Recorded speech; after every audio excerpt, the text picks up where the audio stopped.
Ini pula cerita luar biasa hasil ciptaan dan inovasi anak Malaysia yang memperkenalkan papan permainan catur dam bola pertama di dunia.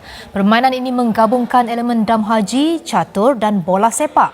Antara kelebihan permainan ini ianya melatih dan mengasah ketajaman minda pengguna. Selain itu, ia membantu meningkatkan pemikiran strategik dan gerak kerja berpasukan. Dam bola boleh dimainkan dalam mod permainan berbeza mengikut tahap kesukaran tertentu. Hasil inovasi ini daftarkan di bawah Harta Intelek dan menjadi kebanggaan pencipta tempatan di pasaran. Inovasi anak tempatan yang menggabungkan semudah dam haji and mencabarnya macam chess dan juga excitement as soccer.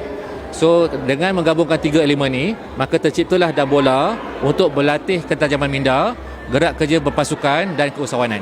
Cara main amat simple, mudah sahaja sebab dia umpama dam haji dan juga chess. Alright, so boleh saya tunjukkan sikit cara permainan. Of course, ini adalah kotak-kotak umpama dam haji. Ini adalah pemain dan ini adalah bola. Kalau dilihat bola tak bergolek, maka dia bukannya melibatkan jentik, dadu ataupun tepuk dan sebagainya. So ini adalah strategi game. Basic rule, setiap giliran 2 pergerakan. Setiap pergerakan maksimum 8 kotak. Contohnya 1, 2, 3, 4, 5. Itu pergerakan pertama. Pergerakan kedua 1, 2, 3, 4, 5, 6, 7, 8. So maka selesailah giliran saya. Dan sekarang ni giliran pihak lawan pula. So of course pihak lawan, tiada pihak lawan yang boleh capai bola directly.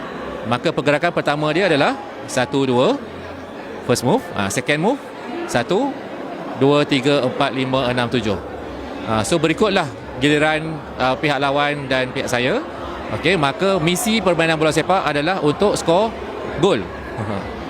So inilah di mana kalau melibatkan dam haji, kita perlu makan orang untuk naik haji. Tapi dam bola, kita tidak perlu makan orang. Kita hanya perlu be clear of your goal dan strategisekan pasukan, gerak kerja berpasukan untuk mencapai matlamat yang sama. Itulah summary. So alhamdulillah, permainan ni baru saja, kurang daripada 6 bulan. So kami baru patentkan pada hujung tahun lepas 2025. So dia tak boleh dipatentkan, dia hanya boleh protect IP under copyright. So kami IP kan dia dengan copyright dan juga trademark lah.